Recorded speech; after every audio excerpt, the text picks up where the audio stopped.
let's go ahead and learn all about conditions in Pathfinder 2E. There's a lot of conditions in the game.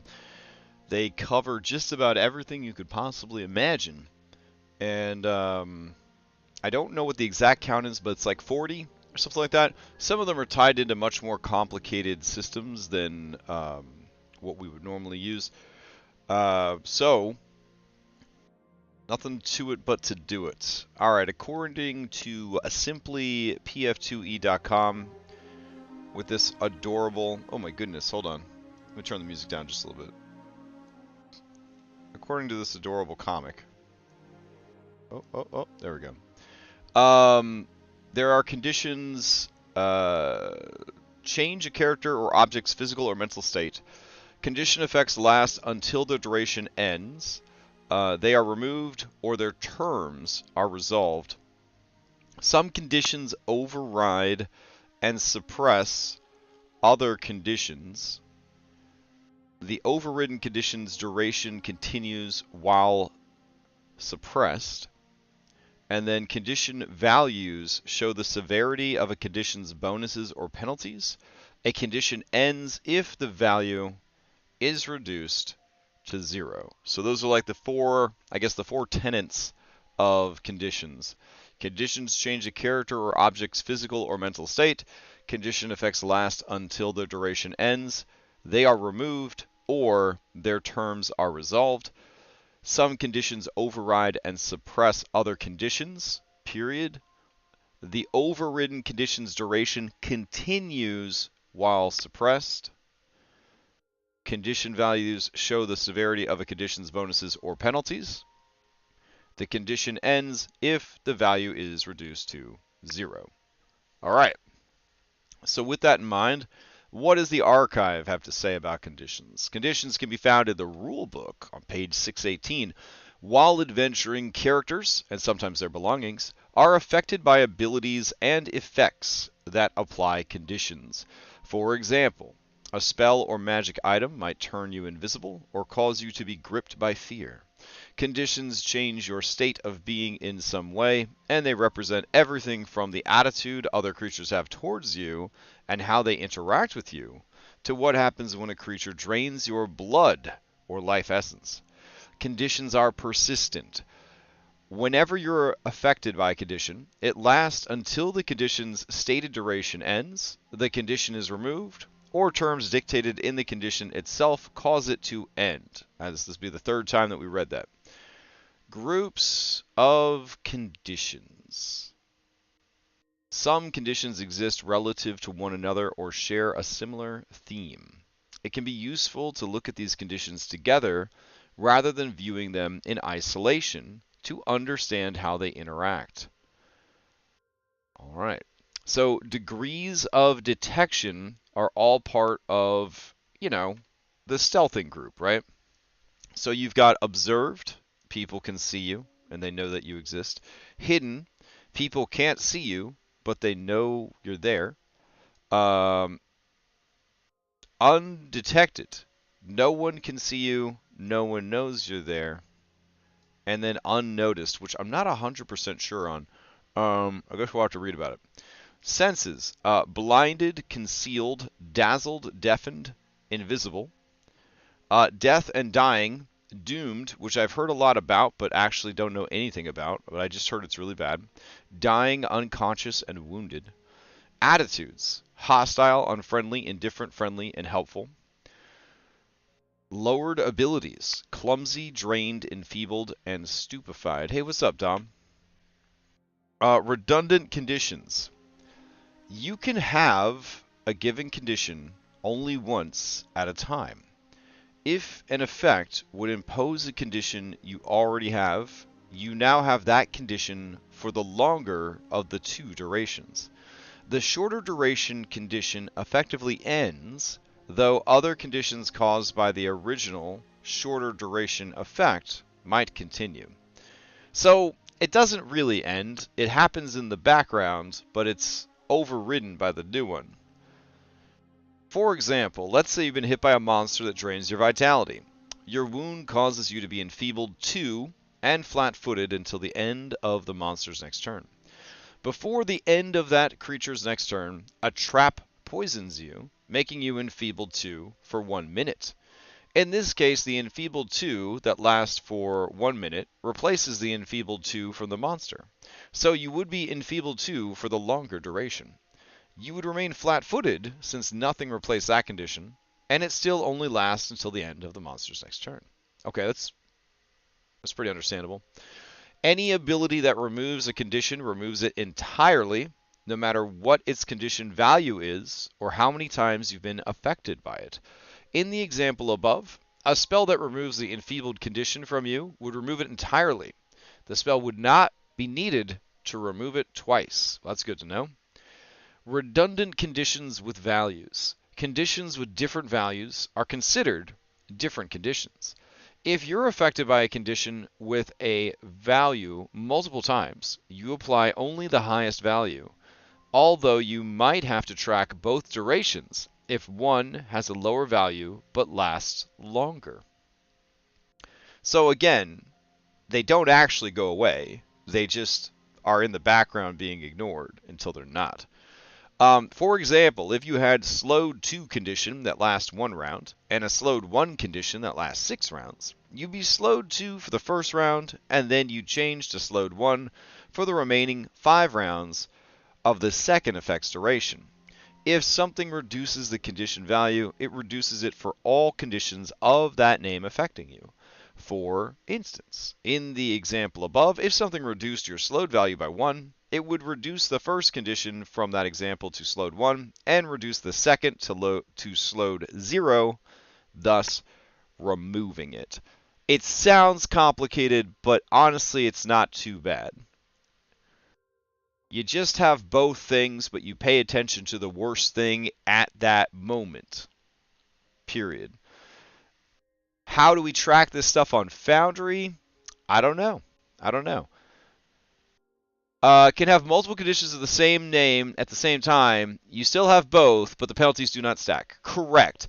So I'm curious, Dom, how the hell do we track this on Foundry? Because I know Foundry allows you to track status effects, but I don't think it allows you to track 2 instances of the same or 3 instances of the same status effect. If you've been poisoned from 3 different sources for 3 slightly different variations of poison, how are you going to track that? You can have both on your miniature. I haven't tried to poke around with that. I guess I could log in to the Foundry game that I play in. I don't know without DM rights how much stuff I could really affect my character with. I also think we left off in the middle of a fight, so maybe it wouldn't be a good idea to do that. Worst case scenario, if they are not set to be stackable, I don't know. We'll have to figure that out. But otherwise, people are going to need like a little piece of scratch paper or like a notepad open on their computer or something. I feel like you're going to need something like a Post-it notes or something to keep track if you've got like these extra duplicate effects that aren't really duplicates, but you know, we can't track them all at the same time. Wow, we'll see how it goes. Condition values. Some conditions have a numerical value called a condition rule, indicated by a numeral following the condition. This value conveys the severity of a condition, and such conditions often give you a bonus or penalty equal to their value. These values can often be reduced by skills, spells, or simply waiting. If a condition value is ever reduced to 0, the condition ends. And we know this because we've learned about the skills and the skill feats. And there are skills that cause conditions, and there are skills that reduce conditions. The same way to have multiple wounds and exhaustion in Curse of Strahd, but turn off stackable. Okay. We'll see. Overriding conditions. Some conditions will override others. This is always specified in the entry for the overriding condition. When this happens, all effects of the overridden condition are suppressed until the overriding condition ends. The overridden condition's duration continues to elapse, and it might run out while suppressed. Well, honestly, I feel like Simply Rules covered this so much more succinctly with just these 4 things, but That's cool. All right, so what we're going to look at now is this Reddit post. Yes, that's right. We're going to go look at this Reddit post. Okay, so this Reddit post, here, I'll try to zoom in. Hopefully this Reddit post doesn't call me out on anything too spicy from my Reddit activities. This is a guide to condition. It is posted 2 years ago by BIS14. I decided to write this after seeing a post the other day asking about conditions. I could relate to the feeling that the list is overwhelming at first, but after getting some actual play familiarity with the conditions, I felt like I could maybe offer newer players some pointers on what conditions they really should commit to memory, which ones they can expect to come up occasionally, and which ones they can probably just put aside until they come up. I don't expect my I don't expect my categorization of the conditions into discrete buckets is going to be super precise, so feel free to tell me if you think some of these conditions pop up way more or less often than I make them out to be. Extremely common conditions. These conditions show up all the time with practically any party composition in any campaign, from level 1 all the way to level 20. Learn them and learn them well. Up first is flat-footed. Watch out. On D&D and Pathfinder 1 veterans, this doesn't mean that what you're used to it meaning. Flat-footed is an ubiquitous? Jesus Christ. What is with these Pathfinder kids in this, like, fucking college-level language? Hold on. Ubiquitous. Okay. Let's try again. Flat-footed is a ubiquitous condition. By the way, it just means it's common. That's all. It's just a word common. But, you know how smart people do. That comes from a multitude of sources. Flanking, grappling, prone, stealth, mechanics, and many spells, and probably more I can't think of off the top of my head. All it does is impose a -2 AC, but in Pathfinder 2e, that's a pretty sizable penalty, increasing both hit chance and crit chance against the target by 10%. On the other hand, since flat-footed comes from so many sources, it's one of the most common ways you'll run into Pathfinder 2e's anti-stacking design philosophy. Doesn't matter if you're flanking a prone enemy or attacking a grappled enemy while invisible, multiple instances of flat-footed do not stack, so the most you'll get on the target is a -2 to their AC. Frightened. If flat-footed is the most common circumstance penalty, frightened is likely the most common status penalty, which means it can be stacked with flat-footed. Dun dun dun. Applied by the demoralized actions, fear auras, and various spells and feat actions, frightened is a much harsher condition than flat-footed, applying a -1 penalty per stack to all checks and DCs. That includes your armor class, attack rolls, saving throws, basically every d20 roll you could ever care about. On the other hand, many of the common ways to apply Frightened don't apply more than 2 stacks at once, and often leave you immune to receiving Frightened again from the same source. You also automatically lose a stack of Frightened every turn, unless specified otherwise, so in most cases it'll only last a round or 2. To get rid of it sooner, the level 2 spell Remove Fear attempts, doesn't automatically succeed, to counteract fear effects specifically, and can be found on all non-arcane spell lists. Hidden and Undetected. You could probably write a whole guide on detection and vision mechanics alone, but I'll try to be brief. Being undetected provides you with very good defenses against the enemy, since they have to get lucky enough to guess what square you're in and pass a DC 11 flat check. That's basically a 50 percentile roll. On top of that, they're flat-footed to you. However, they can spend an action to seek with imprecise senses to render you hidden, which means they know what square you're in and can target you, but still have to pass that DC 11 flat check to target you, and they're still flat-footed to you. In early level combats, you'll usually become undetected hidden from hide and sneak actions in order to set up more accurate ranged attacks. Later on, invisibility effects can let melee characters get in on the undetected hidden action. Darkness also makes all creatures undetected hidden from all creatures without dark vision or special senses. So it's got to be just an absolute circus if darkness spell gets dropped on a low-level party. Absolutely crazy. The same window. Okay. Let's see. Concealed.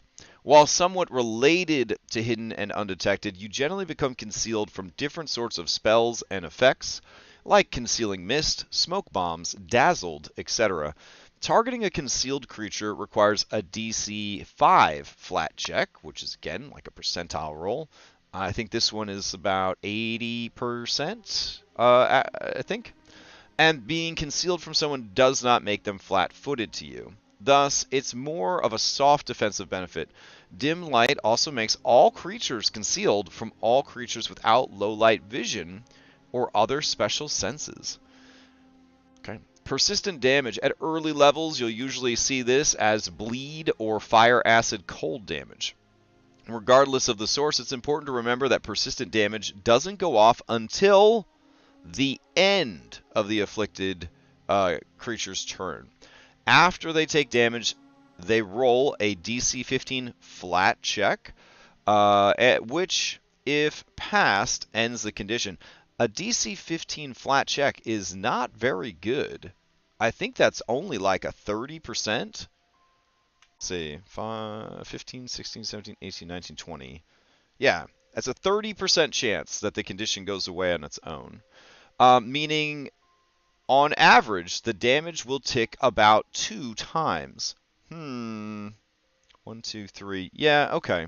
Persistent damage of the same type also doesn't stack. Instead, the higher value overwrites. Notice it said the same type. So you could be on fire and bleeding and being melted by acid and freezing your balls off and take all of that damage. Prone. You'll usually become prone from getting tripped, a terrain disrupting spell, or using the drop prone action. Yeah, that's right. It's an action to drop prone. Suck it. To willingly impose prone on yourself. Prone comes with a small benefit. You can take cover while prone to gain greater cover, +4 to AC, so a +2 net after flat-footed, against ranged attacks, even without anything to hide behind. Unfortunately, it's pretty much entirely a downside. Otherwise, you're flat-footed, you're restricted to crawling, 5-foot movement, and standing triggers attacks of opportunity for your move actions, and you take a -2 circumstance penalty to all attack rolls. So for all you ranged attackers from 5th edition D&D, dropping prone is not a good strategy anymore. Yeah. Not a good strategy anymore. Unconscious, dying, and wounded. While not debuffs in the traditional sense, Pathfinder 2e is tough enough that you'll be seeing these quite a bit. The full rules are a bit much to summarize here, so I'll direct you to the archives. The top line takeaways here are: 1. You get a total of -6 AC. -6 AC. That is worse than Dungeons & Dragons 5th edition, them having advantage on you. Yikes. So that's a -4 status from being unconscious and a -2 circumstance. Circumstance and status, 2 different things, so they stack. So you're a sitting duck to anyone who wants to take a swing at you. And 2, when you come back from dying, you get accumulated stacks of wounded that make it more likely you'll permanently die the next time you drop to 0 HP. I want to make this clear to all of my 5th edition friends out there. This is not a joke. Like, Pathfinder 2e, these motherfuckers want to kill you, okay? They want you to die. Like, it's built into the game. They want you to die. You're not special. And considering how long it takes to make a character, it's very stressful. When you're playing and knowing that, like, at any minute, you could just get crit and die. It's terrifying. Alright. So what are some common conditions? These conditions will show up in most campaigns pretty frequently by the time they hit mid-level. Some, but not all classes and creatures will have access to these from level 1. Alright. Blinded. Usually become blinded from being in darkness without dark vision or special senses. Critically failing against the level 2 spell Glitter Dust, or not critically succeeding against the level 3 spell Blindness, also imposes blinded. Being blinded makes all creatures hidden to you by default, meaning you have a 50% chance of missing all of your attacks. That's not fun. Let's see. Allows them to hide or sneak to become undetected without any cover or concealment, and imposes a -4 status penalty to perception checks, including the seek action. You need to have any chance of successfully targeting undetected enemies, so it makes you pretty helpless. The level 2 spell Restore Senses, found on all non-arcane spell lists. Damn, it is less and less appealing to play a wizard the more I learn about the system. Attempts to counteract a single effect that causes blindness. So, much like 5th edition, blindness is really bad, but I would say that it's even worse because you just got a flat 50% chance of missing. There's no mitigation for that at all. Any other spells and abilities that rely on sight, you just don't have them. Man, that is rough. Broken. You'll most often see broken conditions on shields, from using the shield block reaction to reduce incoming damage after raising a shield. Some spells and special abilities can target weapons, armor, and items for damage, potentially making them broken as well.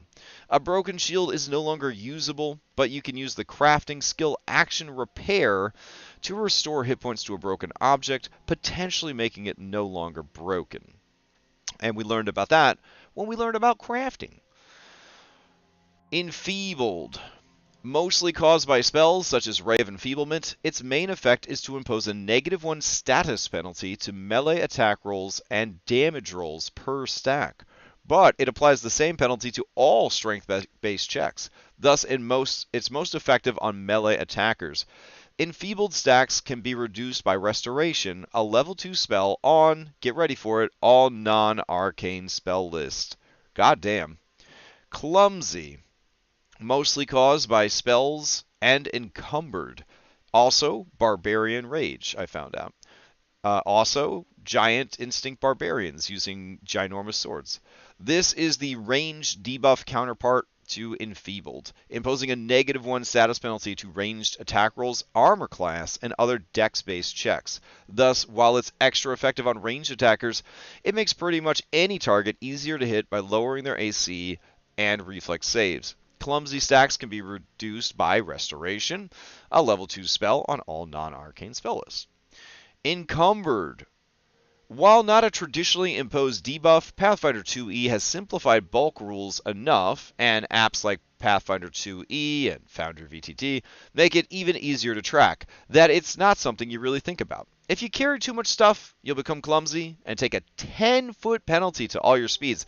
Keep in mind the average speed in Pathfinder 2 is 25 feet, not 30. So that's a lot. 10 feet is a lot. Fatigued.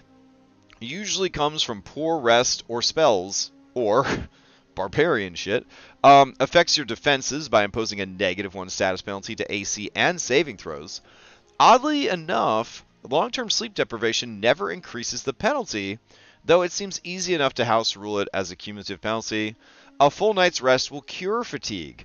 The level 8 Divine and Primal spell, Moment of Renewal, will simulate a full night's rest.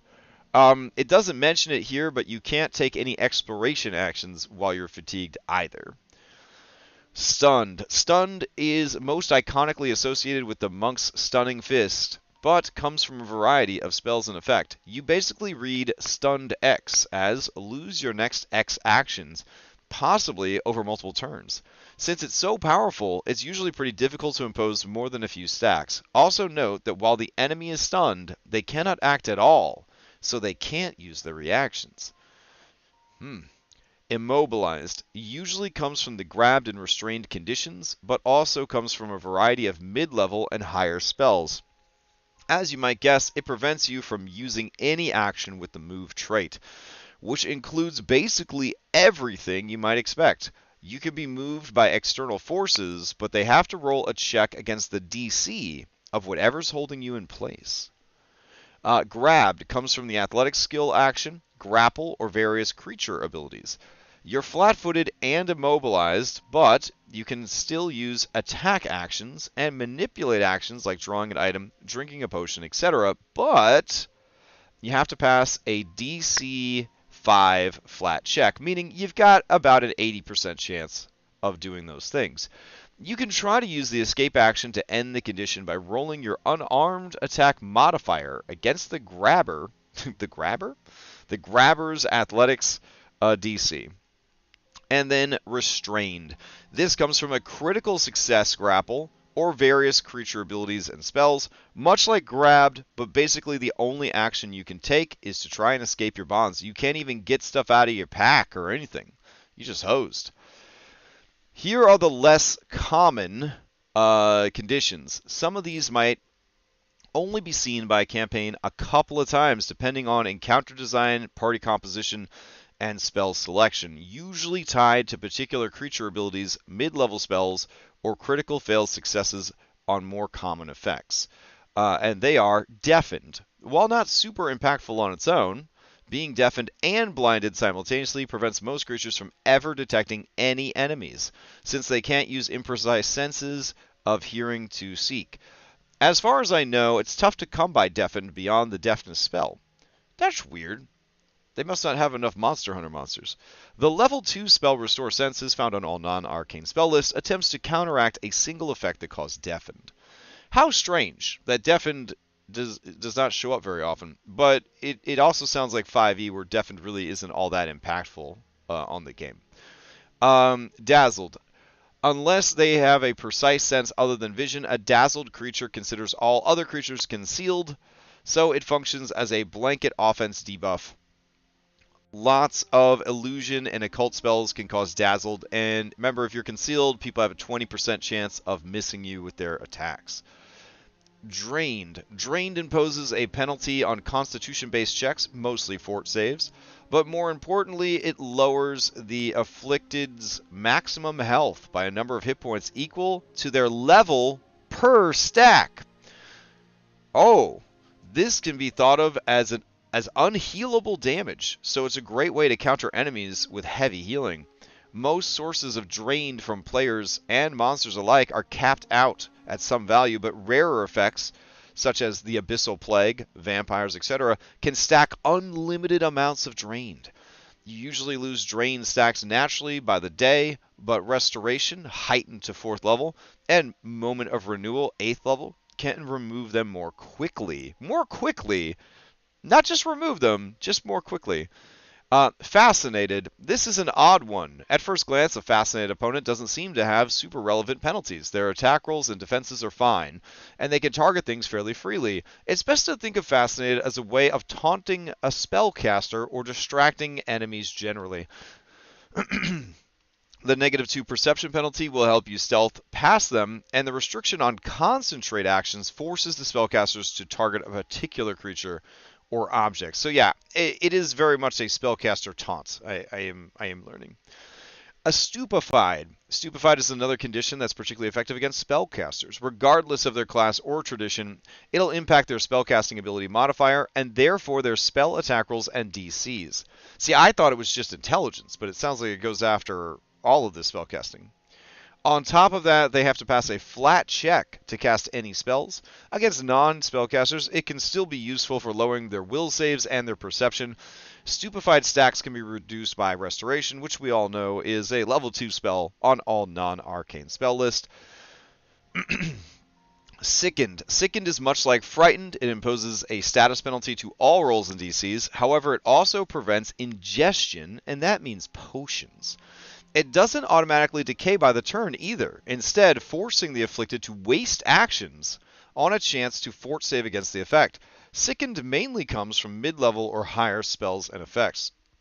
Sickened is very good, and we definitely need to add it to 5th edition D&D. To speed up the flat checks, I would probably make their attack roll need to pass a flat check instead of rolling 2 die. Not sure how I feel about rolling a bunch of flat checks. What does that mean? To speed up the flat check attacks, I would probably make their attack roll need to pass the flat instead of rolling. I still don't know what you mean. Why would they roll 2 dice? Like, I mean, they roll a d20, and if they don't hit the number, then they just don't even get to attack. I mean, I don't know. You can't really go off the attack roll itself because if they got a natural 20, it still doesn't matter. There's a 50% chance that they miss. So like you have to roll 2 dice. Like there's no way to take that out. Hmm. All right. Invisible. Invisibility is very powerful since it makes you undetected hidden from most creatures. While it's accessible as early as level 3 from the level 2 spell Invisibility, high-level effects will make the invisibility more durable and versatile. It's important to note that by default, invisibility doesn't make you undetected forever. Enemies can still roll to seek using their imprecise senses, usually hearing, to make you only hidden. If this happens and you want to become undetected again, use the sneak action to move away from the square they found you hidden in. While being invisible doesn't provide you with a numerical bonus to this sneak, it does turn any crit fail, which would make you observed, into a mere normal fail, which only keeps you hidden. No, dumb. You can't do that. You cannot do that. Like, the idea is that no matter what they roll on the attack roll, like, there's a chance that they don't hit. You're just rewarding them for rolling well, like, once. Like, the idea is, oh shit, you actually were able to target the person, now you roll, and then they might miss. And then if they don't, then they don't. Or it's like, you roll to see if you hit, and you can't hit. At that point, I would just say, cool, don't bother rolling. Because I don't want them to roll, and they get a really nice attack roll, and then I have to say, well, we didn't check to see if you hit or not.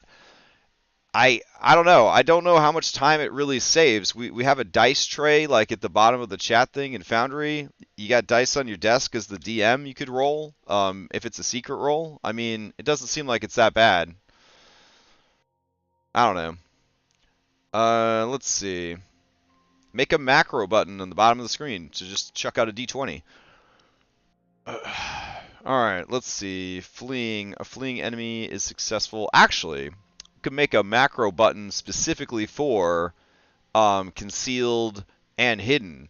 And then you can just click it for people when their turn comes up and just say, missed, didn't miss, and be done with it. It's just one click of a button. That might actually be the best way to handle that.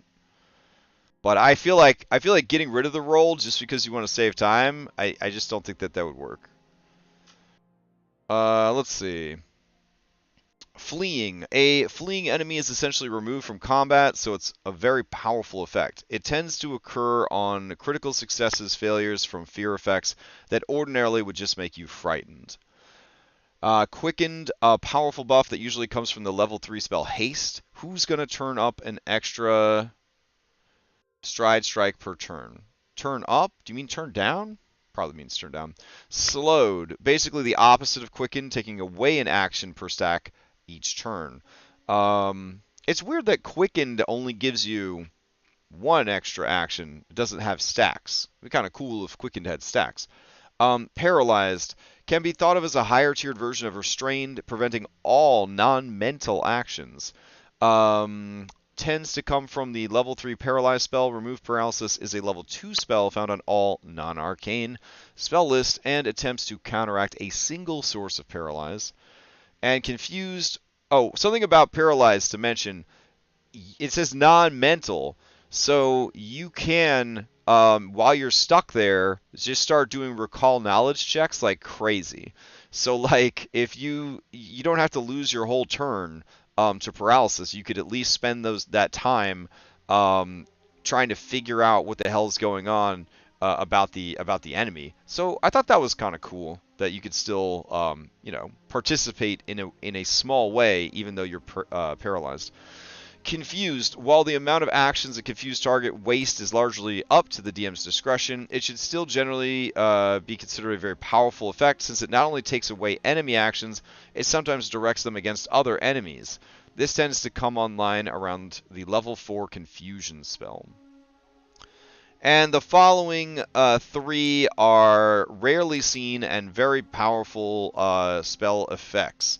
Petrified. As far as I know, players can only access this with the level 6 Flesh to Stone spell and items with the same effect. Completing the full petrification might as well kill the creature, so it's of course a powerful effect. The only cures are Stone to Flesh and Freedom, I think.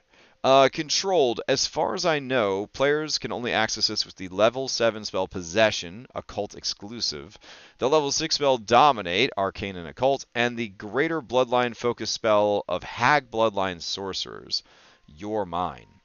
If you can keep the Possessor's original body safe, this seems powerful enough to move the threat level of an encounter down a tier or two. And then finally, Doomed. I don't think players can even access this one, but I imagine it wouldn't be super useful for players. Anyways, if balanced properly. Instead, it's something to watch out for from enemies to avoid instant death. Those spells, Death Ward, Moment of Renewal, and Restoration heightened to 4th can reduce the Doom condition along with the level 15 skill feat, Legendary Medic, and if all else fails, a good night's rest. Alright, so now that we have a general ranking of extremely common, common, less common, and rarely seen, we're actually going to read about the conditions, and we're going to read about them in the actual book. Yep, the Pathfinder Rulebook. We're gonna look at it. Here we go. List of conditions. Blinded. You can't see. All normal terrain is now difficult terrain. You can't detect anything using vision. You're automatically critically failing perception checks that require you to be able to see. And if vision is your only precise sense, you take a -4 status penalty to all perception checks. You are immune to visual effects. Blinded will override dazzled. Okay. Broken. Broken is a condition that applies to objects. An object is broken when damage has reduced its hit points to equal or less than its broken threshold. A broken object can't be used for its normal function, nor does it grant bonuses, with the exception of armor. Broken armor still grants its item bonus to AC, but it also imparts a status penalty to AC depending on its category. -1 to AC if it's light, -2 if it's medium, and -3 if it's heavy. A broken item still imposes penalties and limitations incurred by carrying, holding, or wearing it. That seems bad. For example, broken armor would still impose its dex, modifier cap, check penalty, and so forth. If an effect makes an item broken automatically and the item has more HP than its broken threshold, that item also reduces the current HP to the broken threshold. Checks out. Let's see. You're clumsy. Your movements become clumsy and inexact. Clumsy always includes a value. You take a status penalty equal to the condition value to dexterity-based checks and DCs, including armor class, reflex, ranged attack rolls, and skill checks such as acrobatics, stealth, and thievery. To clarify, is the flat check to target for the turn, or each attack or spell effect that the action uses? I believe it's each one. It's when targeting. So when you are targeting, you have to do it. As we're about to read with Concealed. While you are concealed from a creature, such as in thick fog, you are difficult for that creature to see. You can still be observed, but you're tougher to target. A creature that you're concealed from must succeed at a DC 5 flat check when targeting you with an attack, spell, or other effect. So since it says an attack, spell, or other effect, there's no plurals there at all. I'm assuming that this means every single time you want to attack them or target them with a spell, you will have to do this. Keep in mind that this also includes spells that don't involve an attack roll. So last week, for example, we were fighting a Will-O-Wisp or whatever the fuck it is, and it was concealed. And the GM did not remember to roll the flat check to see if we could target it with a spell that it had to make a DC saving throw for. So it's anything that targets the concealed thing has to make the check, not just attack rolls. However, area effects aren't subject to this flat check. If the check fails, the attack, spell, or effect doesn't affect you. Confused. Does it count as towards your multi-attack penalty? Um, yes. I want to say yes. That's a great question though, but I'm pretty sure it does. Because the attack is still happening, so it would still count against your total attacks for the round. Yeah. Now, yeah, you and I were talking about saving time by rolling less dice. If I said, hey, before you roll the attack, let's see if it even hits, it still counts as you making the attack. You're just whiffing. And now you're tiring yourself out. You attack again, you're going to have that -5 penalty for that second attack, or the -10 penalty if it's the third attack or more that turn. Because the attack still happened, you just didn't hit anything. Mm. So concealment is good, and hidden is good. So hiding and concealing is very good. All right, confused. And we heard about this being a less common thing. You don't have your wits about you, and you attack wildly. You are flat-footed. You don't treat anyone as your ally, though they might still treat you as theirs. And you can't delay, ready, or use reactions. You use all of your actions to strike or cast offensive cantrips, though the GM can have you use other actions to facilitate attacks, such as drawing a weapon, moving so that a target is within reach, and so forth. Your targets are determined randomly by the GM. If you have no other viable targets, you target yourself, automatically hitting but not scoring a critical hit. Automatically hitting yourself? Holy shit. If it's impossible for you to attack or cast spells, you just babble incoherently, wasting your actions. I would assume that you'd need to be completely restrained or paralyzed to not be able to just at least slap yourself in the face. Each time you take damage from an attack or spell, you get a flat DC 11 check to recover from your confusion and end the condition. Jesus Christ. Wow. Confused is terrible. Like, oh my god. Could you imagine if it was that bad in 5th edition? Oh my god. That is like, that's crippling. This isn't like a chance that you piss away all your actions fucking yourself and your friends up. This is like guaranteed. And then you only have a flat 50% chance to get free of it after pissing away your whole turn, beating yourself and your allies up. Oh my god. Wow. Controlled. Someone else is making your decisions for you, usually because you're commanded or magically dominated. The controller dictates how you act and can make you use any of your actions, including attacks, reactions, or even delay. The controller usually does not have to spend their own actions when controlling you. Whoo-wee. Okay. Dazzled. Your eyes are overstimulated. If vision is your only precise sense, all creatures and objects are concealed from you. Well, now I'm thinking that taking the gnome racial precise smell is starting to look really appealing. Now that I understand conditions a bit more, I don't want to only rely on vision. Oh my god. Deafened. And we heard that deafened rarely happens and isn't very good, so let's see what we got here. You can't hear. You automatically critically fail perception checks that require you to be able to hear. You take a -2 status penalty to perception checks for initiative, interesting, and checks that involve sound but also rely on other senses. If you perform an action with the auditory trait, you must succeed at a DC 5 flat check or the action is lost. That's a lot of spellcasting. I would say deafened is pretty fucking impactful. Damn, dude, you only play fighters? Attempt the check after spending the action, but before any effects are applied. But, on the bright side, you're immune to auditory effects. God damn.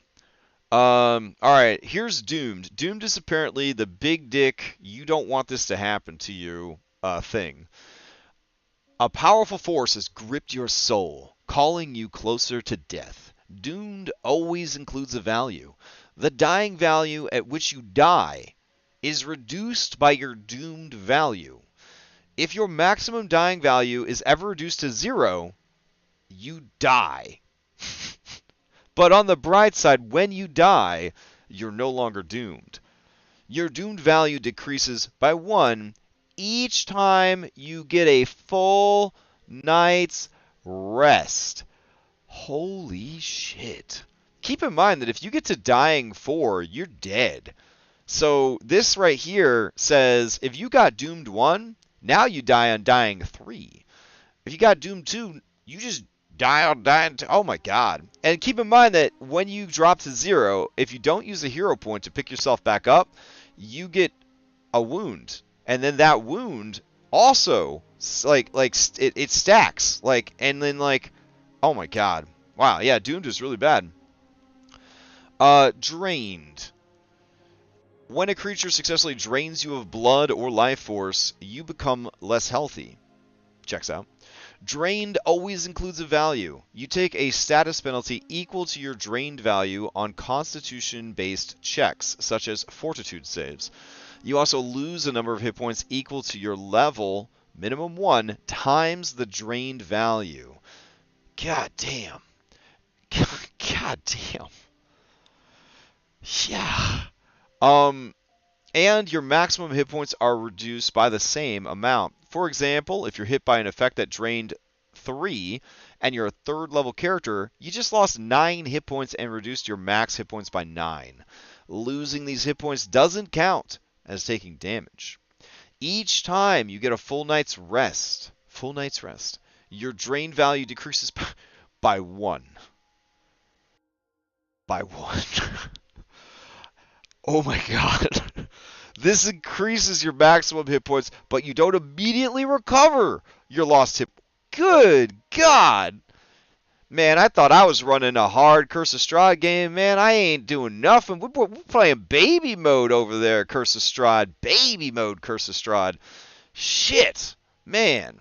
Gotta run Curse of Strahd one more time in Pathfinder 2. Actually, there's an entire vampire adventure path. I was worried that I'd be like, after 3 Curse of Strahds, I wouldn't be able to run another vampire adventure. But maybe. I don't know. I use a version of Doomed in my 5e games. It's rare, but the players know it's serious when it comes up. Well, Scatrick, I think I will be using Doomed as well. I mean, there is this army called the Red Hand of Doom. And they like draining blood, too. Oh, man. I feel so bad for anyone that's still playing in my 5th edition games. They might as well just quit now, honestly. Alright, let's keep going. Dying. You are bleeding out or otherwise at death's door. While you have this condition, you are unconscious. Dying always includes a value, and if it ever reaches dying 4, you die. If you're dying, you must attempt a recovery check at the start of your turn each round to determine whether it gets better or worse. Your dying condition increases by 1 if you take damage while dying, or by 2 if you take damage from an enemy's critical hit or a critical failure on your save. If you lose the dying condition by succeeding at a recovery check and are still at 0 hit points, you remain unconscious, but you can wake up as described in that condition. You lose the dying condition automatically and wake up if you ever have 1 hit point or more. Anytime you lose the dying condition, you gain the wounded 1 condition or increase the wounded condition value by 1 if you already have it. And then they have this little special box that says the groups of conditions, which we saw before. And then there's death and dying rules. The doomed, dying, unconscious, and wounded conditions all relate to the process of coming closer to death. The full rules can be found somewhere else. The most significant information not contained in the conditions themselves is this. When you're reduced to 0 hit points, you're knocked out with the following effects. You immediately move your initiative position to directly before the creature or effect that reduced you to 0. So, picture, if you will, the initiative tracker. Okay? And then Johnny Ogre, there we go, hit him kill you. But then your turn's coming up. Instead, whoop, you get put all the way above Johnny Ogre, giving everyone lots of time to get to you and heal you, which seems pretty good, but it also feels like kind of bad, because like now there's a lot of other bad guys that could come over and coup de grace you. So I don't know, but I mean that's how it is. You gain the Dying One condition if the effect that knocked you out was a critical success. We saw this last week from the attacker, or the result of your critical failure. You gain Dying 2 stress. If you have the Wounded condition, increase these values by your wounded value. So if you have Wounded 2 and you get knocked to 0 with a critical hit, you die. You're dead. It's over. This shit is like terrifying. This is a terrifying game. Uh, I'm nervous about playing D&D tonight because we're in the middle of a really hard fight, and I do not want to get kills this early in the game. I'm not even level 2 yet. This is very scary. You know what? We're going back to town. After this fight, we're going back to town. We're done with this shit. We're going to become merchants. Wow. Alright, if the damage came from a non-lethal attacker effect, you don't gain the dying condition. You are instead just unconscious with 0 hit points. Keep in mind, causing non-lethal damage with a lethal weapon is actually at -2 because it's harder to pull your punches, which I thought was kind of interesting. Alright, encumbered. You are carrying more weight than you can manage. While you're encumbered, you're clumsy 1 and take a 10-foot penalty, which is horrible, to all your speeds. As with all penalties to your speed, this can't reduce your speed below 5 feet. Yep, you turn into like Skyrim, where you're just like so slow, but you just slow. You could see the store where you're going to sell your stuff, but it's so far away. Damn. Okay. Enfeebled, you're physically weakened. Enfeebled always includes a value. When you're enfeebled, you take a status penalty equal to the condition value to strength-based rolls and DCs, including strength-based melee attack rolls, strength-based damage rolls, and your sweet athletics checks. Fascinated. You are compelled to focus your attention on something distracting you from whatever else is going on around you. You take a -2 status penalty to perception and skill checks. All skill checks. And you can't use actions with the concentrate trait, this is spellcasting, unless they or their intended consequences are related to the subject of your fascination as determined by the GM. For instance, you might be able to seek and recall about the subject, but you likely couldn't cast a spell targeting a different creature. This condition ends if a creature uses hostile actions against you or any of your allies. So it's pretty hard to keep it up in combat, I'd imagine. It's a little weird. I guess if you're running a solo spell, no, I really don't know. That's what a hard condition to use. Fatigued. You're tired and you can't summon much energy. You take a -1 status penalty to AC and saving throws. You can't use exploration activities performed while traveling, and you do recover from fatigue after a full night's rest, and fatigue doesn't stack. I'm not in any way inclined to stack fatigue. I think there's enough bad shit happening to Pathfinder 2 characters. I don't think that they need stacking fatigue on top of everything else. Let's check back in a year and we'll see if we're stacking fatigue or not. But for now, I think that these people have enough shit to worry about. Alright, flat-footed, the most common thing in the game. You're distracted or otherwise unable to focus your full attention on defense. You take a -2 circumstance penalty to your AC. Some effects give you the flat-footed condition only to certain creatures or certain attacks, like flanking. It's just the 2 people on either side of you. Others, especially conditions, can make you universally flat-footed against earthen. If a rule doesn't specify that the condition applies only to certain circumstances, it applies to all of them. For example, many effects simply say the target is flat-footed. Fleeing. You're forced to run away due to fear or some other compulsion. On your turn, you must spend each of your Pac-Mans trying to escape the source of the fleeing condition as expediently as possible. Don't fuck around. Don't try to fuck around. Don't say you crawl away. Such as by using move actions to flee or opening doors, barring your escape. The source is usually the effect or caster that gave you the condition, though some effects might define something else as the source. You cannot delay or ready while fleeing. Man, they were like, all right, what's all the evil genie bullshit people are going to try to pull? We're going to make sure that we cover those all in the description of this condition. Friendly. This condition reflects a creature's disposition towards a particular character and only supernatural effects like a spell can impose this condition on a PC. A creature that is friendly to a character likes that character. The character can attempt to make a request of a friendly creature. We know about this because we learned skills already. And the friendly creature is likely to agree to a simple and safe request that doesn't cost much to fulfill. Doesn't cost it much to fulfill. Not going to let you fuck their wife. Not going to give you the keys to their home. Not going to give you the crown to the kingdom. Just keep that in mind.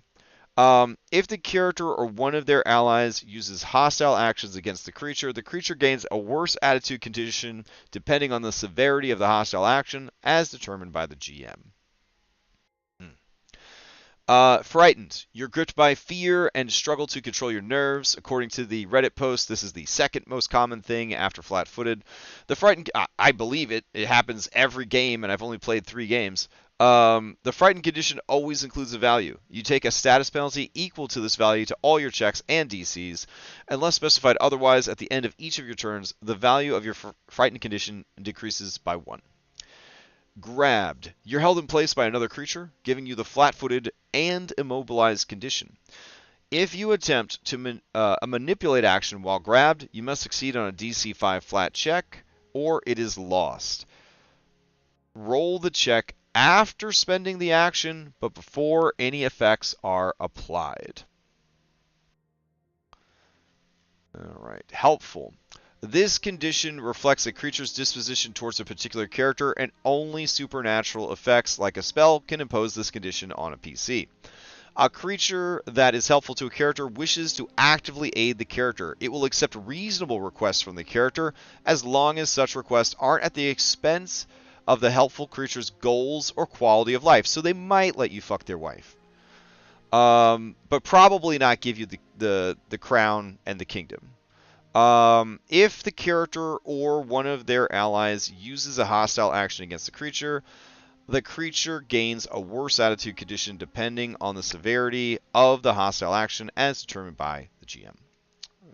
I feel like reading these alphabetically, not as good as if I had curated them into their related groups. I feel like that probably would have been a better way to present this, but we're already in the H's, so let's just keep going.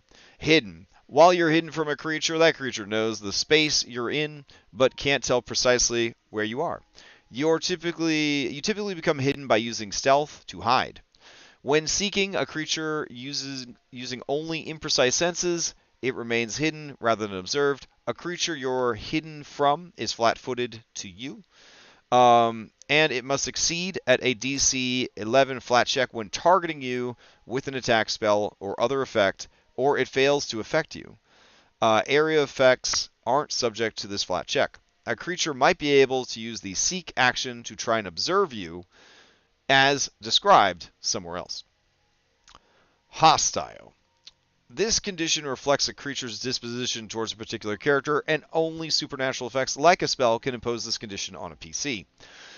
A creature that is hostile, they must have had a ton of PvP during the playtest. Must have had a ton of PvP. A creature that is hostile to a character actively seeks to harm that character. It doesn't necessarily attack, but it won't accept requests from the character. Immobilized. You can't use any action with the move trait. If you're immobilized by something holding you in place and an external force would move you out of your space, the force must succeed at a DC against either... must succeed at a check against either the DC of the effect holding you in place or the relevant defense, usually fortitude, of the monster holding you in place. Indifferent. This condition reflects a creature's disposition towards a particular character, and only supernatural effects like a spell can impose this condition on PC. A creature that is indifferent to a character doesn't really care one way or the other about that character. Assume a character's attitude to a given character is indifferent unless specified otherwise. Invisible. While invisible, you can't be seen. You're undetected to everyone. Creatures can seek to attempt to detect you.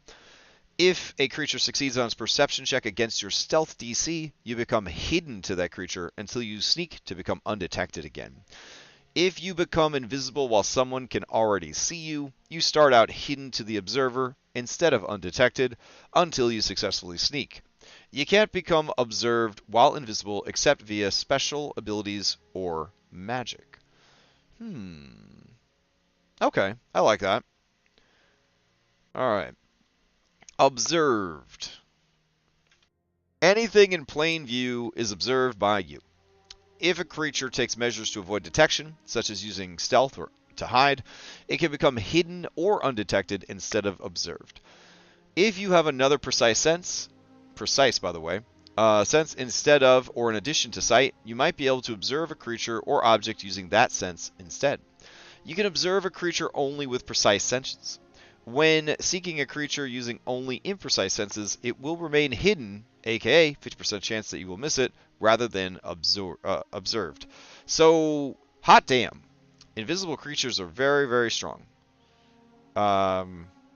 And apparently having 2 precise senses is very, very good. Paralyzed. You are frozen in place. You have the flat-footed condition and can't act except to recall knowledge and use actions that only require your mind as determined by the GM.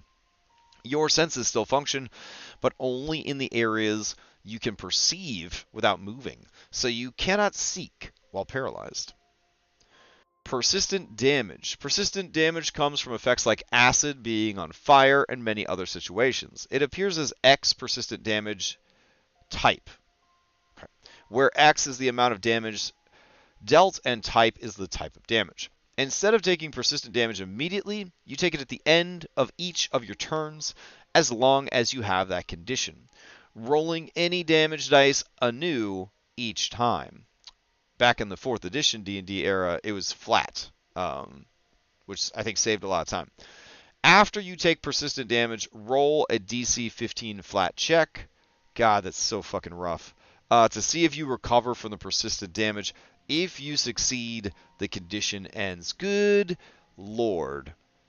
That is rough as hell. That is so rowdy. Oh my god. Petrified. You've been turned to stone. You can't act, nor can you sense anything. You become an object with a bulk double your normal bulk, typically 12 for a medium creature, 6 for a small creature. You gain an AC of 9, a hardness of 8, and the same current hit points you had when you're alive. You don't have a broken threshold. That's good to know. When you're turned back into flesh, you have the same number of hit points you had as a statue. If the statue is destroyed, you immediately die. While petrified, your mind and body are in stasis, so you don't age or notice the passing of time. Okay, it's a little boring compared to like how I like to run petrified, but it's mechanically pretty strong and sound. Prone. You're laying on the ground for some reason. You are flat-footed and take a -2 circumstance penalty to all attack rolls. The only move actions you can use while you're prone are crawl and stand. Stand does burn up one of your Pac-Mans. Just keep that in mind. Crawling does not allow you to move at half speed, only 5 feet. So crawling and prone, they really suck. You could take cover while prone to hunker down and gain greater cover against ranged attacks, even if you don't have an object to get behind. Gaining a +4 circumstance bonus to AC against ranged attacks, but it's only really a +2 because you're still flat-footed. If you would be knocked prone while you're climbing or flying, you fall.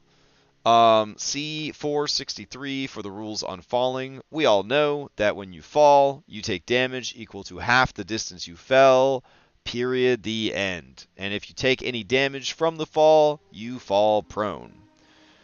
The end. Alright, over here we got persistent damage rules.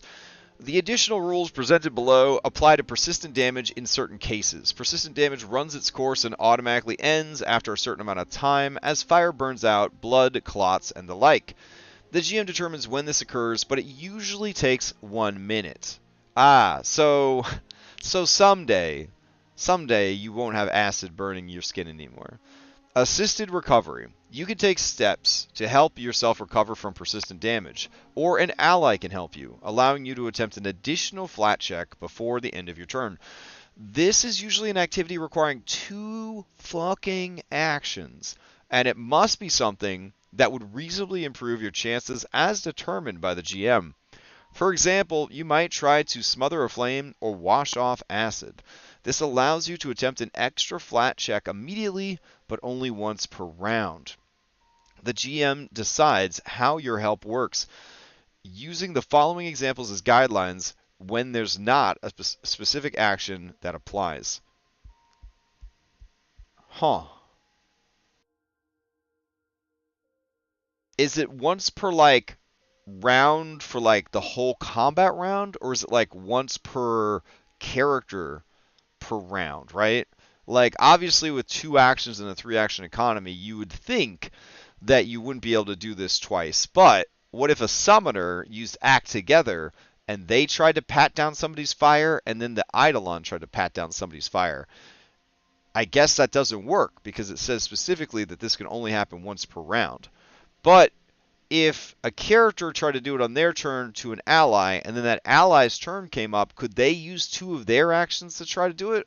Or do you only ever get 1 extra attempt per round? I don't know. I don't understand what the difference between a turn and a round is.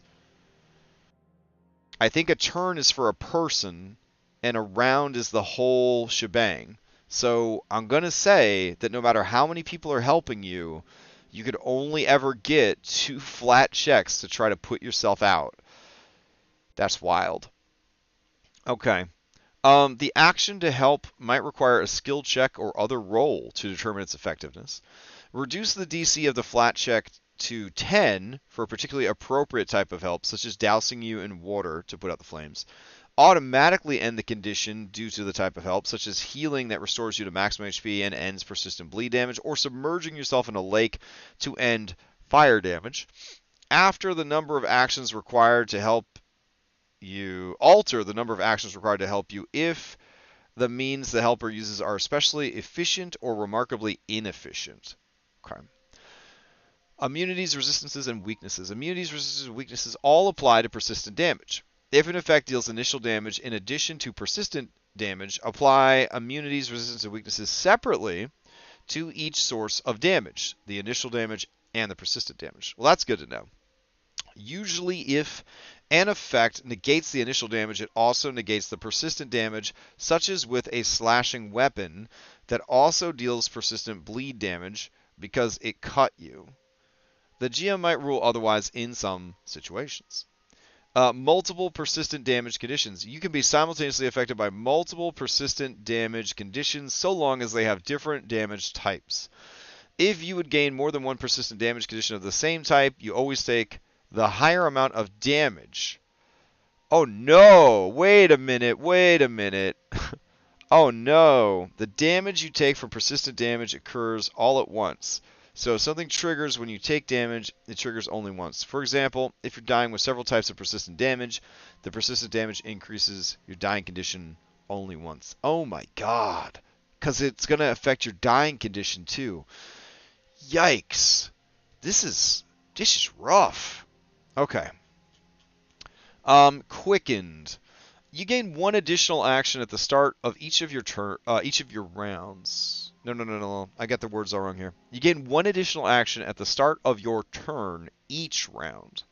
Many effects that make you quicken specify the types of actions you can use with this additional action.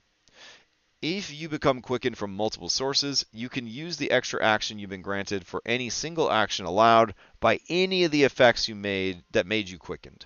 But you still only get the 1. Because quickened has its effect at the start of your turn, you don't immediately gain actions if you become quickened during your turn. Okay. Restrained. You're tied up and can barely move, or a creature has you pinned. You have the flat-footed and immobilized condition, and you can't use any actions with the attack or manipulate traits except to attempt to escape or force open your bonds. Holy shit. Restrained overrides grabbed.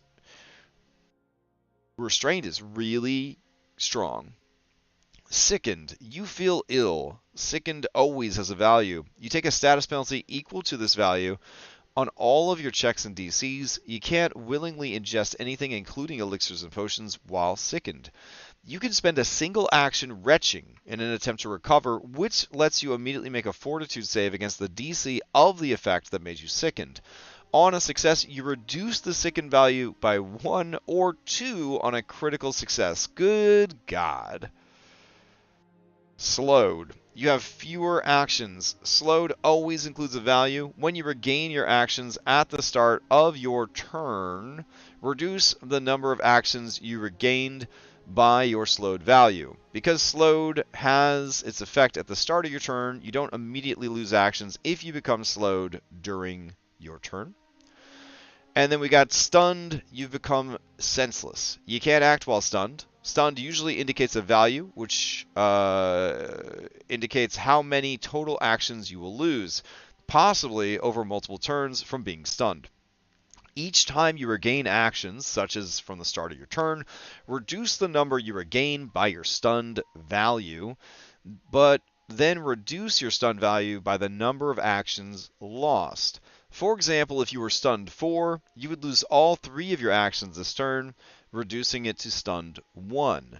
On your next turn, you would lose 1 more action and then be able to use the remaining 2 actions, and you wouldn't be stunned anymore. Stunned might also have a duration instead of a value, such as stunned for 1 minute. In this case, get ready for this. In this case, you lose all your actions for 1 minute. Oh my God. Stunned overrides slowed. Well, that's good to know. If the duration of your stun condition ends while you are slowed, you count the actions lost to the stun condition towards those lost to being slowed. So if you were stunned 1 and slowed 2 at the beginning of your turn, you would lose 1 action from stun and then lose only 1 additional action from slowed. So you'd still have 1 action remaining to use that turn. Well, that's nice. Gaining and losing actions. Quicken, slowed, and stunned are the primary ways that you can gain or lose actions on a turn. The rules for how this works appear on page 462. In brief, these conditions alter how many actions you regain at the start of your turn. Thus, gaining the condition in the middle of your turn doesn't adjust your number of actions that turn.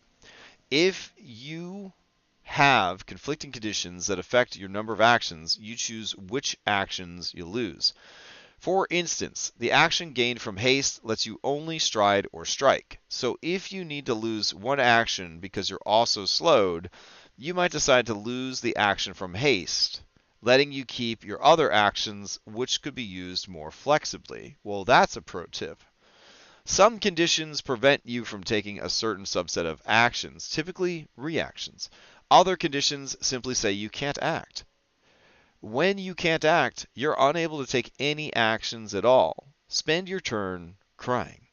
Unlike slowed or stunned, these don't change the number of actions that you regain, they just prevent you from using them.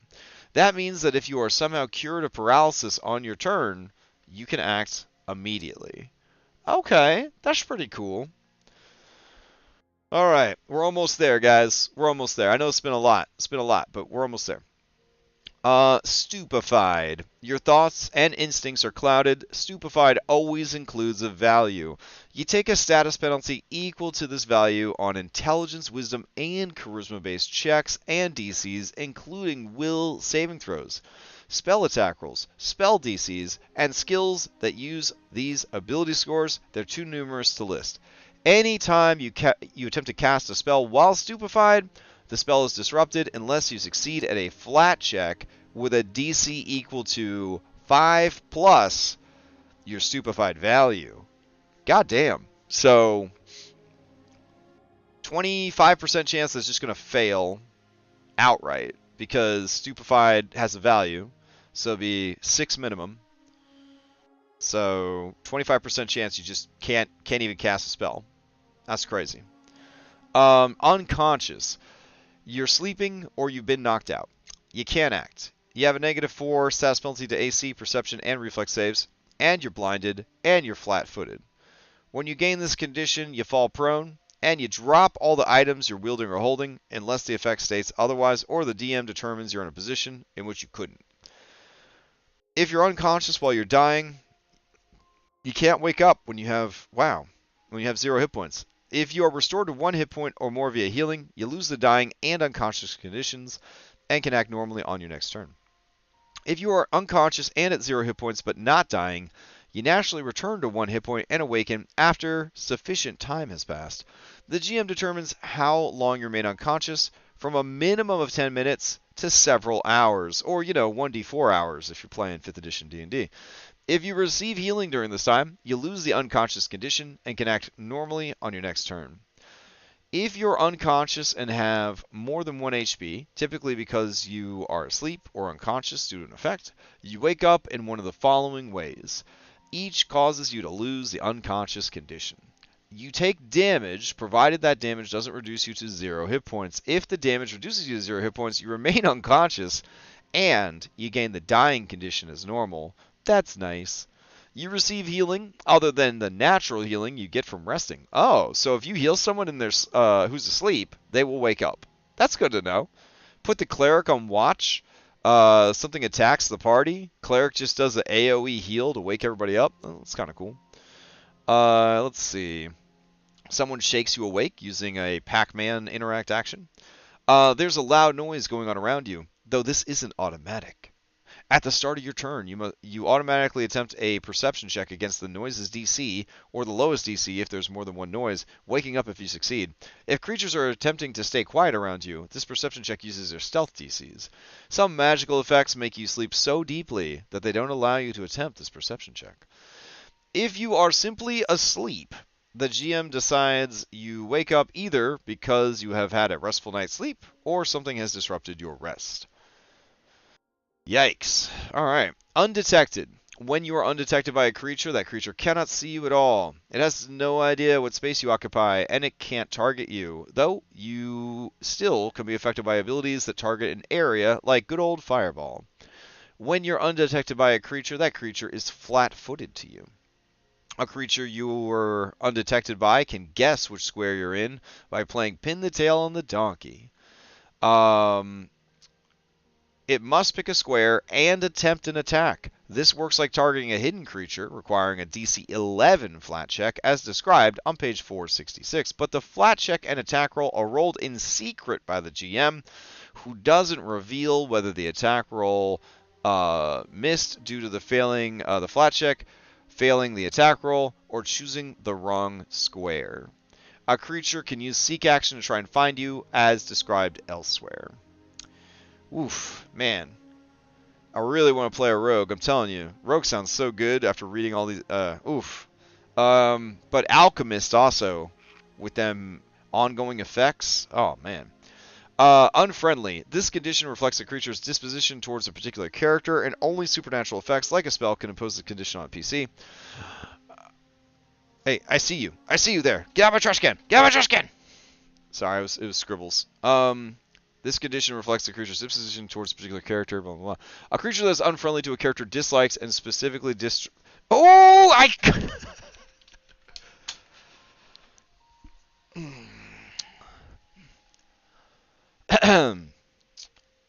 Where were we?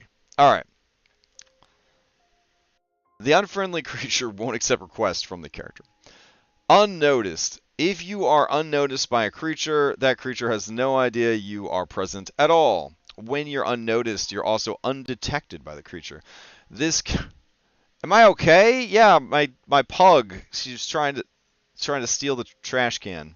Anyways, when you're unnoticed, you're also undetected by the creature. This condition matters for abilities that can be used only against targets totally unaware of your presence. Yeah, cats are way worse. They're way worse. Scribbles is the best in the whole world. There's nothing bad about Scribbles, except that she keeps stealing my trash. Wounded. You have been seriously injured. If you lose the dying condition and do not already have the wounded condition, you become wounded 1. If you already have the wounded condition, when you lose the dying condition, your wounded condition value increases by 1. If you gain the dying condition while wounded, increase your dying condition value by your wounded value. The wounded condition ends if someone successfully restores hit points to you with treat wounds, or if you are restored to full hit points and rest for 10 minutes. Restored to full hit points and rest for 10 minutes. Also, if you revive using a hero point, you don't get wounded. And so I have purchased off of the Amazon.com. I have purchased some timers for my desk, and I'm gonna hit the button. That's right, Scribbles is an angel. I'm gonna hit like a 1 hour timer every hour to remind me when I'm GMing to hand out hero points because I plan on beating the shit out of people. So I want them to I want to make sure that they have some hero points to recover from having the shit kicked in. So if you guys can get a hold of my DM Ashwin, maybe let him know like maybe more than one hero point a session. Just an idea. Officially, the rules say you should get it every hour. I'm just saying, if you guys wanted to maybe, kind of let them know that we could really use some more hero points, really appreciate it. That'd be great. Anyways, redundant conditions. You can have a given condition only once at a time. If an effect would impose a condition you already have, you now have that condition for the longer of the two durations. The shorter duration condition effectively ends, though the other conditions continued by the original shorter duration. Yeah, we already read all this shit. And I think that's it. I think we are now fully educated. It took almost 90 minutes, but now we know. Oh, Lex, you missed the part where I'm going to add all these terrible status conditions to Red-Handed Doom. Jeez, especially the Doomed condition. Come on, buddy. So, there we have it. Those are all the conditions. I heard it was like a lot worse than this. You might be wondering where like poisoned and cursed and all that stuff is. Poisons, curses, and diseases are something called afflictions. And afflictions are going to be covered next time we get together to study. But afflictions are like more complicated status effects. Because like these weren't complicated enough. So there's more complicated status effects called afflictions.